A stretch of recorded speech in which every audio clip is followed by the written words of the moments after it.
información es urgente porque hay que ver qué va a pasar con José López. Es el arrepentido que faltaba. ¿Qué va a decir Cristina ahora? Es un hombre de, como dijo hoy, un funcionario de cuarta línea. ¿Eso es José López para Cristina? Bueno, esto es lo que ahora se va a ver. ¿Qué es José López en esta historia? ¿Qué está diciendo José López ahora? Por ahora lo que se sabe es que ya no va a volver al penal de Seiza. ¿Dónde irá a parar José López? Como ustedes saben, en el sistema de sortijas que hay en Comodoro Pi. Sortijas es la definición del propio fiscal Stornelli, ¿no? Sortijas le llaman a la... agarrar la sortija quiere decir si queda en libertad o si tiene algún beneficio por hablar. José López hoy se presentó a declarar y habló durante 4 horas ante el fiscal Stornelli. Había mandado mensajes, había hecho una señal hace poco en un juicio oral y había dicho que tenía plata de la política, que esa plata se la habían dado 3 personas, que no podía decir su nombre, que tenía miedo. Bueno, hoy finalmente, después de haberse negado a declarar en primera instancia como arrepentido, finalmente hoy se presentó ante el fiscal Stornelli y habló durante 4 horas. O sea, se cantó toda una ópera, don José López, en la Fiscalía de Stornelli. ¿Por qué es importante José López? Hasta ahora Cristina, que hoy justamente reaccionó, después vamos a contar por qué Cristina hoy por primera vez escribió en Twitter y algunas cosas sobre la causa de los cuadernos y los arrepentidos. Es la primera vez que lo hace. ¿Por qué lo hizo? Bueno, porque está preocupada. Porque se cerró por primera vez el círculo completo. Oscar Centeno dijo que cobraron plata de Gabriel Romero. Gabriel Romero dijo, sí, le pagamos plata. ¿Para qué? Para que nos renovaran la concesión de la hidrovía. La hidrovía es una autopista de barcos que tenía problemas de calado y que además está muy cuestionada porque por ahí sale buena parte de la droga. Cuando digo cuestionada por la DEA de Estados Unidos, porque por ahí sale buena parte de la droga que viene, baja de Bolivia y de Paraguay y va rumbo a Europa y los Estados Unidos. Sin embargo, el kirchnerismo, Cristina en particular, en el año 2010, le renueva la concesión sin que hubiera otra licitación. Por eso Cristina hoy contesta. Y cuando contesta, Cristina dice, los remiseros que dicen que me vieron en pijama, menosprecia todo el origen de lo que pasó, lo que está pasando en Comodoro Pi, y dice que en todo caso, lo dice en verdad por Claudio Uberti, el titular de Locovi, que era un funcionario de cuarta línea que dice que la vio en pijama y que es uno de los arrepentidos del núcleo duro de Julio De Vido. El problema es que José López no es un funcionario de cuarta línea. Atención con esto. José López, a quien después del revoleo de bolsos todos desconocían, nadie lo había visto, nadie decían, este peladito, ¿quién es? No lo conocemos, muchachos. Tuvo 12 años en el kirchnerismo, 4 con Néstor, 8 con Cristina. Venía del sur. Cuenta la leyenda que José López trabajaba en un escritorio al lado de Cristina cuando Néstor era intendente de Comodoro Rivadavia. O sea que lo conocían perfectamente a José López y no van a poder decir que era un funcionario de cuarta línea porque era secretario de obras públicas. Lo que dicen algunos testimonios de los arrepentidos es que del mismo modo que Barata era el que iba a buscar la plata, muchas veces en persona y a veces mandaba a sus segundos, José López era el que pactaba. O sea, no solo De Vido, sino también José López pactaba si era el 10 o si era el 20%, porque era el secretario de Obras Públicas, el que tenía contacto directo con las empresas constructoras, con los beneficiarios de la patria contratista. O sea que José López, que, insisto, habló durante 4 horas, que ahora vamos a ir a los móviles a ver dónde se lo están llevando, cómo se lo están llevando, que después de la declaración de José López partieron varias comisiones policiales en busca de tipos para detenerlos directamente. ¿Sí? Algunos de ellos no los encontraron, ya sabemos que hubo algunos allanamientos que no dieron positivo, que no encontraron. Esto es lo que está circulando a esta hora de la noche, ¿no? Que ya salieron a buscar para detener a más gente. José López articula justo en el medio, porque hacia un lado José López era el que pactaba con las empresas de obras públicas, pactaba para acordar los precios, pero a su vez José López redistribuía hacia abajo. Por eso la declaración de José López va a ser tan interesante, porque él puede decir, sí, acordamos con tal empresa que nos diera el 20% de coima en los adelantos de obra, pero a su vez nos dábamos vuelta y le mandábamos la plata a los gobernadores. Entonces ahí es donde se pone todavía más interesante la declaración de José López, porque no solamente va a hablar hacia arriba, hacia De Vido, hacia Cristina, pero también José López puede hablar hacia cómo mandaban la plata a los gobernadores, la famosa chequera, las obras, cómo se mandaban. Y justamente esta noche en GPS van a ver algo que está estallando en el Chaco y que tiene que ver con José López. Vean esto.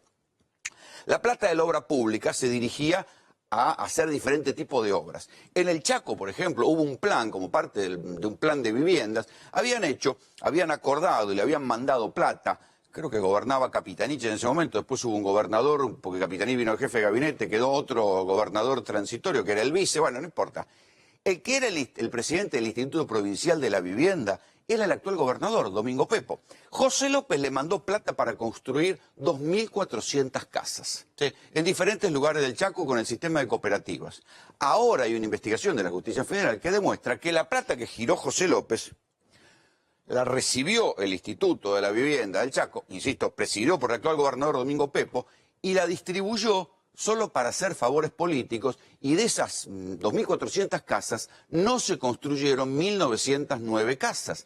Esto es lo que generó la postal, que ustedes seguramente vieron esta semana, que en la ciudad que es la puerta del impenetrable, Villarrío Bermejito, ahí destituyeron al intendente y al secretario de gobierno, que tenían una flota de 13 autos de alta gama que la habían comprado, según sospecha la justicia, con la plata que se habían choreado de las casas destinadas a los aborígenes de Villarrío Bermejito. Con lo cual ahí se ve que José López no solamente era el que arreglaba con las empresas, sino que era el que repartía después a los gobernadores. En Tucumán, José López se ha cansado de mandar plata para hacer obras y muchas veces esas obras quedaban inconclusas. Y este es el otro problema. ¿Por qué? ¿Qué derechos le daba a los empresarios poner el 20, el 10 o el 20% de coima a la política? Piénsenlo, ¿era solamente la plata negra que iba a la política? No, si el empresario ponía esa plata, ponía condiciones. ¿Qué condiciones ponía? Sobreprecios. ¿Sí? Estos, a medida que cuando un tipo coimea a un funcionario, ¿para qué lo coimea? Para tener mayor rentabilidad. No solamente para que le den la obra, sino para tener más rentabilidad, para cobrar más caro algo que está haciendo. Para eso se pone plata. Eso fue el caso de IBM Banco Nación. En su momento, la legendaria IBM se queda con el contrato de informatización del Banco Nación y paga 23 millones de dólares de coima a través de una consultora. Pero el sobreprecio era del 1000%. Tal vez acá en las obras públicas del kirchnerismo no haya sido un sobreprecio del 1000%. ¿De cuánto sería? ¿Del 10, del 15, del 20, del 30? No importa. Pero para eso se pagan las coimas. ¿Para qué se pagan además las coimas? Además de para ganar la obra, para que después no rompan las bolas con los plazos de entrega, para que después no rompan las bolas con que la obra está bien hecha o mal hecha.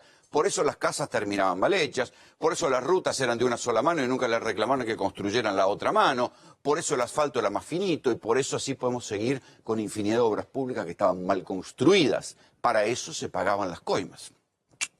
José López, insisto, arrepentido de último momento, ya no es un funcionario de cuarta línea, es un funcionario del núcleo duro debido a quien el kirchnerismo lo dejó caer como un paria. Tuvieron 2 años y lo dejaron, claro, era impresentable. El tipo que encuentran con 10 millones de dólares, metiendo los bolsos en un convento, una historia surrealista, lo dejaron solo.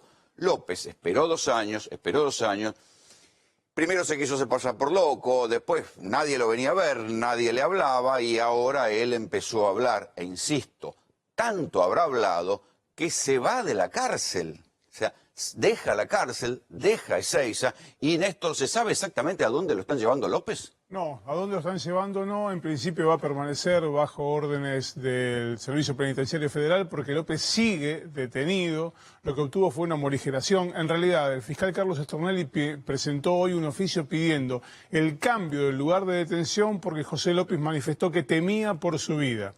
La declaración sigue bajo secreto, por ahora no se ha sabido mucho, no se dio los nombres que él dio, pero sí se sabe que partieron grupo de policía a detener gente. Sí, la declaración, según lo que dice el fiscal Carlos Stornelli, fue trascendente, reveladora de hechos que no se conocían, de hechos nuevos que no estaban aportados a la causa.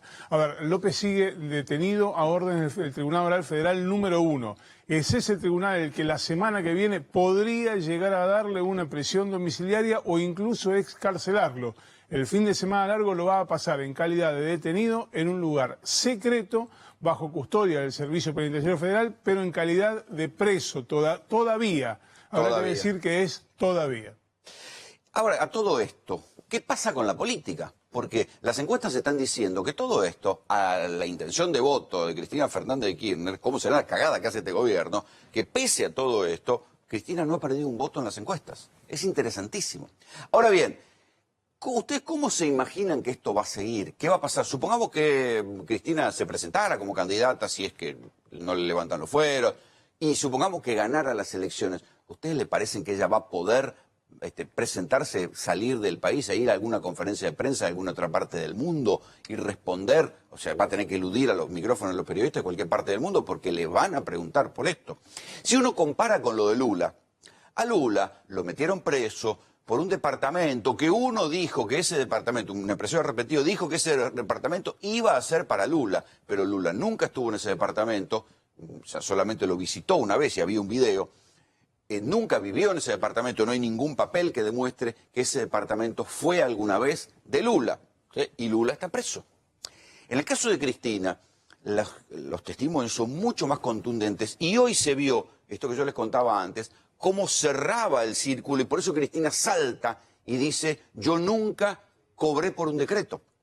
¿Por qué? Porque el remisero Centeno dice que recibieron plata de Romero, el de la hidrovía. Romero dice, sí, efectivamente, le dimos la plata a Barata. Y después aparece el decreto publicado pocos días después. Entonces ahí se cierra el círculo y por eso Cristina hoy saltó. Es una muestra de preocupación. También se sabe que a Cristina le pegó mucho cuando vio a Val Medina, que era su jefe de gabinete, diciendo que él se arrepentía y que la plata era para la campaña electoral y a Val Medina era el jefe de campaña. Entonces, más allá de si tiene o no consecuencias electorales y cómo será la cagada que se está mandando este gobierno en materia de economía y en materia de ahogar a la clase media, asfixiar a los sectores más pobres, todo lo que nosotros venimos viendo durante semanas también en GPS, que Cristina no pierde votos. Fíjense qué situación, qué dilema, esto es lo que está pasando. O sea, es tan malo el manejo de la economía, es tan peligrosa la situación en la cual por lo bajo en los informes económicos se empieza a hablar otra vez de si Argentina va rumbo al default, si Argentina va a poder pagar las deudas que tiene contraídas con los organismos de crédito internacionales, con los acreedores externos, que se empieza a hablar del riesgo de default antes de que se vaya o que termine el mandato de Mauricio Macri. En este contexto es que Cristina no pierde votos, pero eso no quiere decir que los arrepentidos no existan, que todo sea un invento, que no vayan a terminar presos, incluso los arrepentidos. Esto es lo que hay que decir a la gente, ¿no? Que por más que José López ahora se vaya a la casa, no se salva del juicio oral y tal vez de una condena alivianada, pero una condena por lo que haya dicho, ¿sí? Mientras nosotros vamos desmembrando y analizando las declaraciones que se van conociendo a lo largo de todos los días en Comodoro Pi, quiero ir ahora a alguno de los móviles, antes en A24. ¿Quién está en Comodoro Pi? Rolando Mariano soy. Ah, ¿dónde estás? Rolando, acá estamos en el lado de los ingresos o salidas, como quieras verlo, del estacionamiento de los tribunales de Comodoro Pi.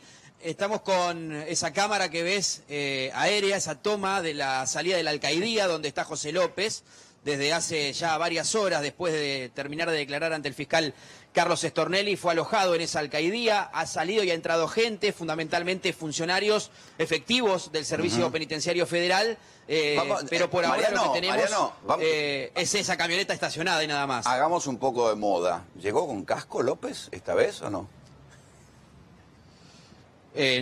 No, O sea que no salió con casco. Ya no hay miedo de que lo maten, lo van a sacar sin casco. ¿Te acuerdas cuando lo paseaban con casco y chaleco antibala? Ahora Sí, cambió claro. el look, digamos. Ahora no, bueno, veremos a la salida, Rolando. Quizás a la salida tengamos ese look nuevamente. Han dejado despejada esa puerta y hay dos camionetas del servicio penitenciario estacionadas, de la unidad 29 del servicio penitenciario, una de ellas. Esperá que le vamos a preguntar a Néstor esperando Expósito. por la salida de José López. Mariano, le vamos a preguntar a Néstor Sí. Expósito, sabe mucho de moda en Comodoro Pi. Sí, Néstor. Sí, el chaleco lo tenía puesto, porque hacía un poquito de frío hoy a la mañana. El Entonces chaleco, le dieron antibala lo una tenía mañanita, puesto. digamos, un chaleco Sí. a manera de mañanita le dio al pobre José Pongámosle López. así, Sí. Bueno, a López, ¿dónde dicen que lo van a llevar ahora? Mariano. Bueno, se manejaba la información, Rolando, de Cavia, de la sede de Cavia de la Policía Federal Argentina, pero para eso tendría que salir de la órbita del Servicio Penitenciario Federal. Imaginamos que eso es lo que se está decidiendo y por eso la demora en la salida de López. Claro, hay que decir que buena parte de los allanamientos y de toda esta causa los está llevando la Policía Federal. Por eso López estaba en el Servicio Penitenciario Federal porque está detenido y está yendo a un juicio oral, pero al acogerse a la figura del arrepentido en esta causa ya queda bajo la órbita de la Policía Federal. Yo supongo que esto es lo que está pasando. Sí, claro, pero igual él sigue estando, independientemente de que no esté físicamente bajo una oficina del Servicio Penitenciario, él sigue estando bajo custodia y bajo dependencia del Servicio Penitenciario Federal porque sigue en calidad de detenido. Independientemente de que en esta causa, en la que no estaba preso, en la causa de los cuadernos no se le había dictado todavía la prisión preventiva, independientemente de que esta causa esté libre, por decirlo de alguna manera, él sigue preso en la causa de los bolsos y en esa causa no se le concedió ninguna excarcelación, es decir, que a donde vaya va en calidad de preso. Mariano, vamos a tomar contacto con Cristian Balbo, que está justamente acá en Calle Libertador, acá más cerca, en Palermo, a ver qué se dice, si va a llegar José López. Cristian. Rolando, la expectativa por el arribo del ex secretario de Obras Públicas, José López, 4 horas frente al fiscal Carlos Stornelli, habló, imputado arrepentido, hay que esperar que el juez Claudio Bonadío homologue este pedido, y su primera noche la pasaría aquí, en Cavia 3350, la sede de la Policía Montada, estamos a 50 metros de lo que es la avenida Figueroa Alcorta, y luego va a ser trasladado a un lugar secreto, como bien referían recién. Aquí va a ser sometido a una evaluación médica, pero no regresa al penal de Seiza. Atención, teme por su vida, por eso ya se tomó esa decisión. No regresa al penal de Seiza, va a ir a un lugar secreto con custodia del Servicio Penitenciario Federal, pero su primera noche la pasaría aquí, en la sede de la Policía Montada, que queda justo al lado de la zona donde está también Interpol. Recién veíamos efectivos con armas largas. Toda la expectativa está Mariano Oliveros en Comodoro Pi. Aproximadamente serán 15 minutos el traslado hasta aquí en vehículos, con una custodia muy importante para pasar esta noche ya no en el penal de Seiza, sino aquí en la sede de la Policía Montada. Toda la expectativa, José López habló, aportó datos sustanciales, así lo informó el propio Carlos Stornelli. Habrá que ver, hay mucha curiosidad sobre los datos y los nombres que pudo haber aportado el ex secretario de Obras Públicas, un hombre clave, muy cercano al exministro de Planificación, Julio De Vido, con lo cual está toda la expectativa en el marco de la causa de los cuadros, aunque tengamos en cuenta que está en estos momentos detenido por la causa de enriquecimiento ilícito, por los bolsos, por los 9 millones en el convento. Habrá que ver si le dictamina la prisión preventiva y en este caso habrá que ver también si le dan la prisión domiciliaria la semana entrante. Lo cierto es que después de haber hablado ante el fiscal Stornelli aportando datos muy relevantes, su primera noche la pasaría aquí en la sede de la Policía Montada con una custodia muy importante. Cristian, en cualquier momento volvemos a vos. Mariano, ¿cuántas horas estuvo José López ahí frente a Stornelli? ¿Cuántas horas fueron de su testimonio real? ¿Se sabe? De tiempo neto se calculan más de 4 horas frente a Stornelli. Desde que está acá en los tribunales más de 6 horas. Debe ser una de las más largas hasta ahora, ¿no? En el quinto piso. En el quinto piso, cara a cara con Stornelli, más de 4. Claro, debe ser, Néstor, una de las más largas que hubo hasta ahora, ¿no? Sí, es una en términos de récord de horas. Sí, la de Wagner también fue larga y duró más o menos lo mismo que lo que había durado la de Wagner. Fue la que marcó un antes y un después en la causa. A partir de Wagner la causa dio un vuelco y se precipitó a esto que está pasando hoy. Claro. Insisto, hay que recordar por qué es importante lo de José López. José López es el tipo que tenía juego propio en Olivos. ¿Sí? Yo recuerdo haber hablado con un altísimo funcionario del kirchnerismo que me contó, mirá, a los asados de Olivos, cuando vivía Néstor, era más frecuente y más factible que uno se encontrara a José López, que además cantaba zambas y tocaba la guitarra en el quincho de Olivos, que al propio Julio De Vido. Y López se supone que era el segundo de De Vido, sin embargo tenía juego propio, tenía llegada propia. Después el kirchnerismo lo desconoció, parecía que López había caído de un repollo, estaba escondido en algún escritorio y nadie lo conocía, ¿no? Y lo repudiaron por lo de los bolsos, pero no que nadie lo conocía, no, era un tipo de la pingüinera. Y ahora se empieza a ver y se empieza a entender por qué estos tipos, o sea, por qué los mantenían, o sea, porque eran recaudadores. O sea, López era un recaudador. O sea, y cuando uno ve lo mal que manejó otras cosas, lo mal que se hicieron las obras públicas, ¿por qué, supongamos que Cristina, después quisieron corregir los errores que había en obras públicas de Néstor, ¿por qué no sacó a De Vido? ¿Por qué no sacó a José López? Ahora se entiende. Porque eran los tipos que agarraban la guita. Yo le quiero preguntar a Ricardo Intial, porque ha estudiado mucho el tema de vivienda durante el kirchnerismo. ¿Por qué el kirchnerismo construyó tan mal y tan pocas viviendas? Imagínese, que estaban a la firma de José López. Imagínese, a ver, yo no me puedo olvidar un día que Cristina dijo y construimos 800.000 viviendas en el salón, creo que de las mujeres de la Casa de Gobierno, y parecía que ella creía que era verdad. Sí, yo me acuerdo que escribí en ese momento algo como una pequeña nota que era los Kirchner y los diarios de Irigoyen. Yo en aquel momento todavía no entendía si ella creía lo que le decían, ¿sí? O sea, cuando vos escuchás a un presidente decir construimos 800.000 viviendas... Sí, como cuando Macri decía la inflación está bajando. Totalmente, y vos te dedicás a ese tema, y vos sabés que las 800.000 son soluciones habitacionales, muchas de las cuales son, digamos... 3 chapas, 2 tirantes. 6 chapas, 2 tirantes, o un tablerito eléctrico que va a una casa. Es complejo, ¿entendés? Porque... digamos, yo tardé en entender, creo que muchos tardamos en entender la complejidad de la cuestión. Pero lo raro era, digamos, que ellos nunca terminaron de confiar, para mí, en el pueblo como sujeto político real. No, porque lo que querían era otra cosa. Bueno, la obra para recaudar plata, es otro principio. Bueno, para recaudar plata, y ojo al piojo, yo vuelvo a insistir, había una forma de acción política muy onerosa, basada en la rentabilidad de las empresas intervinientes. Ellos no, para mí, esto es una opinión, es discutible, yo creo que ellos no creían que esto estaba mal. O sea, yo he convivido con un montón de gente... Bueno, porque esto es lo que se ve, esto es lo que revela también los cuadernos, es que la plata, la política, se hace con plata negra. Porque la hacía el kirchnerismo con plata negra, plata que le sacaban al plata de coima que iba de la obra pública, que parte seguramente iba a los bolsillos de los que manoteaban guita en la pingüinera cerrada, y parte iba a la política, porque ahora se ve que parte iba a la campaña, esto es lo que cuenta Valmedina, lo que cuenta el secretario Valmedina. Del mismo modo que con plata negra está manchada la campaña de Cambiemos, y esto ahora se sabe. Entonces, ¿qué hacían? Para blanquear la plata negra, los de Cambiemos utilizaban los afiliados truchos, los aportantes truchos, le ponían a gente aportando que es gente que no había aportado. ¿Por qué? Porque la plata era negra, tan negra como era el kirchnerismo. Pero a ver, y además yo te quiero sumar 2 cosas que para mí fueron como muy interesantes, digamos, porque uno era chiquito, hace 12 años era más joven que ahora. Bueno, pero tenía 30 y monedas, ahora casi 50. Es una cosa muy rara, digamos, pero ellos además tenían otra teoría, que era si la plata se imprime. O sea, ¿cuál es el problema? Si vos naturalizaste, ¿sí?, el mecanismo de imprimir billete. Entonces, y naturalizaste, te convenció uno de que la inflación es sana para la economía, porque alguien dice, repite... Ahí Milei se está babeando, ya lo tenemos Milei en cartera, que se está babeando, mirá. No digas lo que Milei quiere escuchar. Bueno, Milei le está haciendo reverencia. Te felicito, pero parece que algunos aprenden. Bueno, el punto es el siguiente, ellos naturalizaron eso. ¿Qué pasaba? Ellos creían que la guita puesta en el mercado, revoleaba al mercado, dinerizaba la economía y generaba un aceitamiento del ciclo producción, inversión, ahorro. Estaban convencidos. La realidad es que la gente se iba a Garbarino y compraba chucherías importadas. ¿Por qué? Porque vos lo que tenés que garantizar es la creación de valor, no la impresión de billete.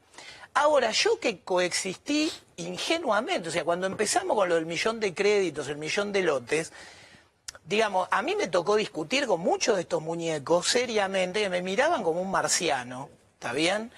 Y lo que festejo hoy de que quiebre este sistema es que por ahí encontramos un modelo nuevo, porque hoy todos nos estamos preguntando... ¿Qué viene después de esto? No, ¿qué viene después de esto? Por ahí había una manera de urbanizar 4.200 villas. O sea, por ahí hay una manera de que cada docente tenga una casa, ¿entendés? Porque... Está bien, pero el problema es que ahora se ve que la distribución para los supuestos planes de vivienda era una manera de darle plata a la política también. Por supuesto, pero ahora vamos a ver lo que pasó en el Chaco.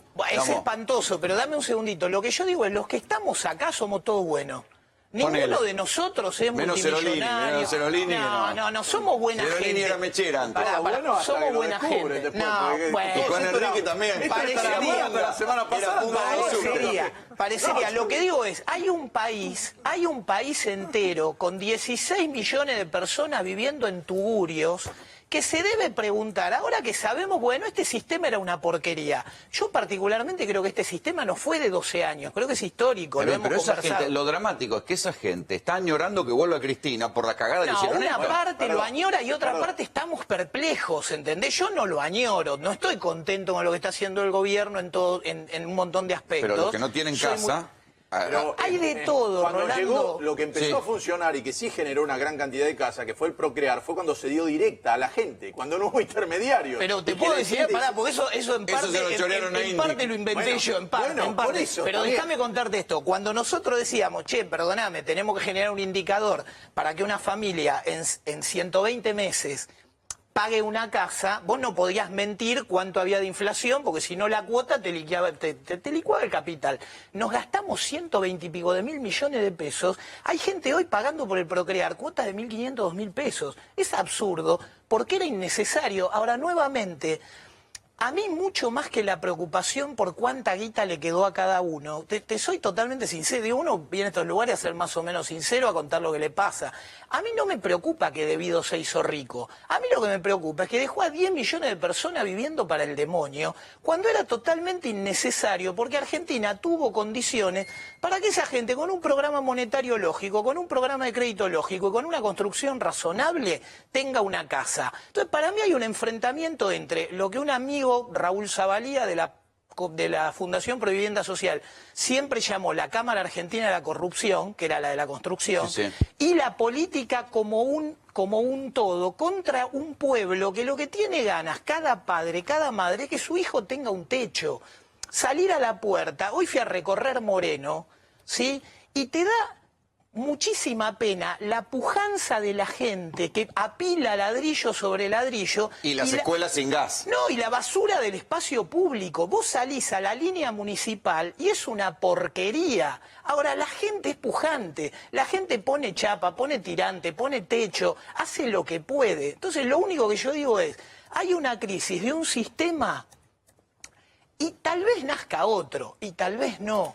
Sí, Sí, Fer. lo que es difícil es que de esta manera de planificar grandes obras para construcción de casas centralizadas, sacar X cantidad de villas de la construcción precaria, cada vez va a ser más difícil porque eso se tiene que pactar directamente con empresas que hoy, algunas de las empresas pasan a ver la mitad. Pero démosle Por un el golpe, crédito. por el Pero- golpe, déjame terminar Sí. un poquito. Que estos dicen todo, dicen, bueno, es un arrepentido. Sí, un arrepentido, pero esa empresa el día de mañana quiere hacer un negocio con otra empresa o se quiere presentar en una nueva licitación, va a tener algún tipo de problema, sobre todo si quiere... Mire, ¿Puedo? vamos a ir al ejemplo, espera, vamos a Sí. discutir sobre el ejemplo del Chaco. Yo le venía diciendo. Esta semana pasó, mejor dicho, la semana pasada, pero esta semana trascendió porque intervinieron en un municipio que es la Puerta del Impenetrable. Ustedes dirán, ¿qué tiene que ver esto con semejante quilombo? Y sí, tiene que ver. ¿Saben por qué?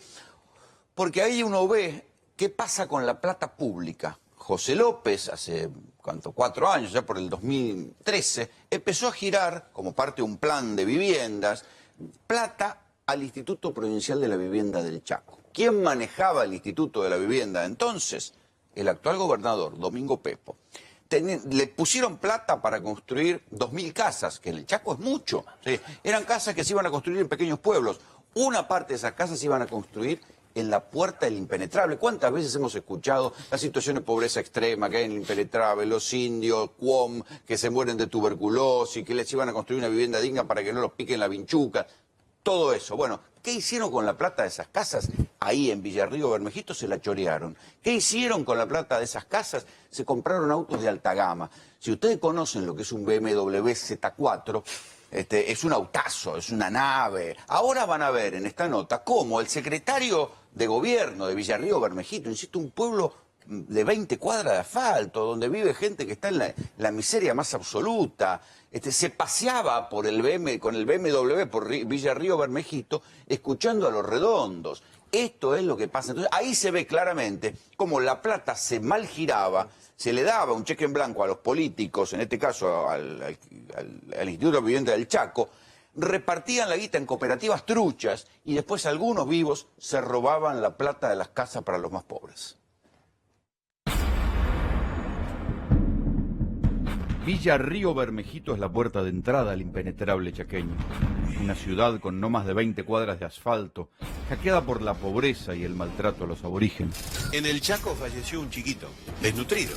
En este lugar olvidado donde están los más pobres de los pobres, un intendente y su familia se hicieron ricos. Autos fastuosos, campos en Salta y en Paraguay, millones escondidos en un techo.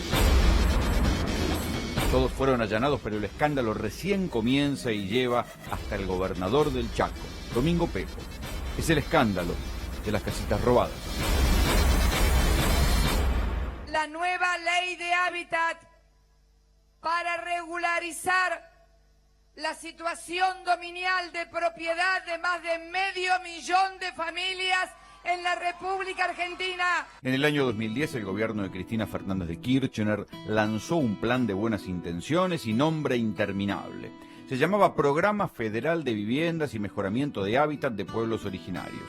Julio De Vido era el ministro a cargo y el que giraba los fondos era José López. Sí, el de los bolsos. Tenemos aproximadamente 3.000 viviendas entre las ya construidas en proceso de inauguración y en proceso de construcción. En el Chaco gobernaba Jorge Capitanichi y el actual gobernador, Domingo Pepo, era presidente del Instituto Provincial de la Vivienda. Hay que resaltar la gestión del arquitecto De Vido o José López, acá en la Secretaría de Obras Públicas. Durante 5 años se transfirieron 1.000 millones de pesos para construir 2.448 casas.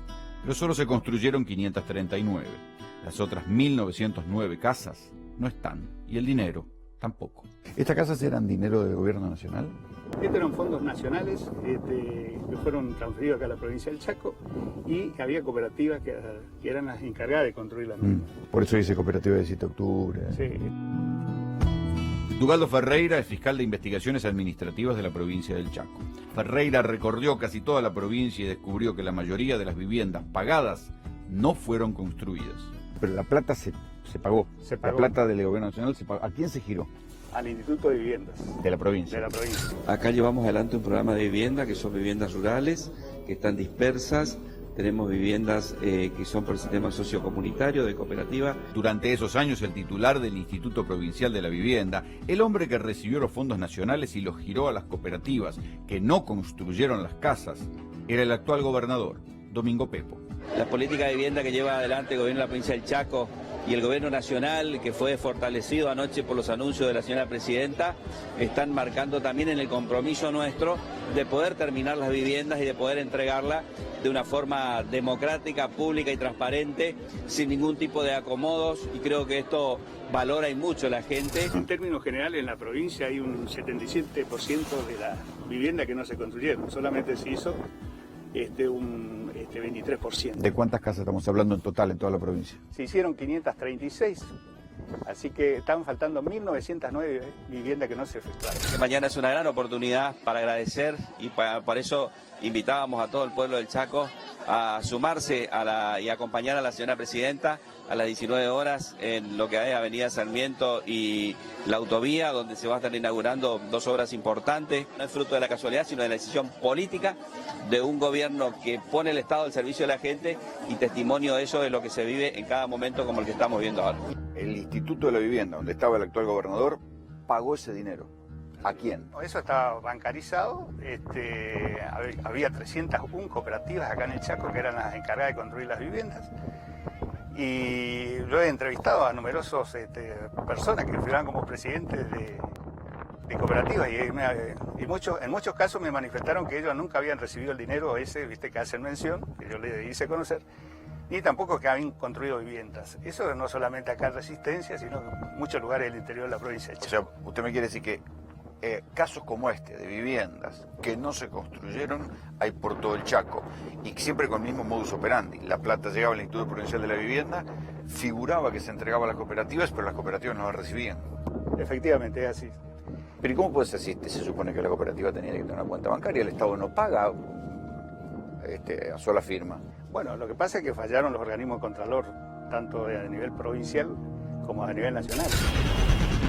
Tanto fallaron los controles que la justicia federal sospecha que en Villa Río Bermejito la plata de las casas para los más pobres se convirtió en estos autos de lujo y en los millones de pesos que le encontraron al intendente Lorenzo Hefner hasta en el techo de su casa.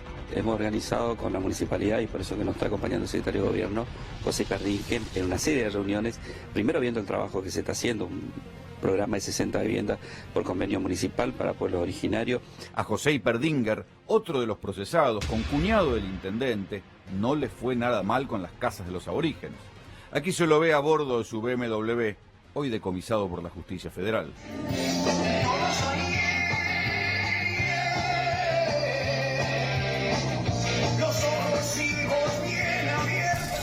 La gente que vive ahora en estas casas entró con las casas sin terminar. En algunos casos tenían ya la autorización, ¿sí? Y bueno, se metieron.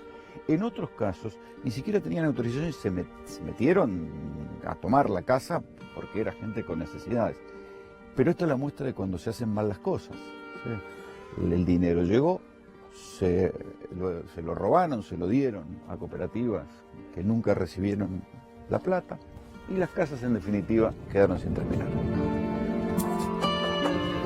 Volvemos al punto en el cual la plata llegó a la provincia y ¿qué es lo que puede usted cuando va a entrevistar a los dueños de las cooperativas? ¿Qué es lo que le dicen? Porque figuran ellos firmando, figuran ellos con el dinero recibido. Bueno, ellos en muchos casos, te digo por citar casos concretos, en localidades como estuve en Villa Berté o acá mismo en Resistencia, los que eran presidentes de la cooperativa, ellos no recibimos ese dinero, no recibimos ese dinero, recibimos ese dinero, recibimos ese dinero. Sí, sí. No saquen nada, foto, nada.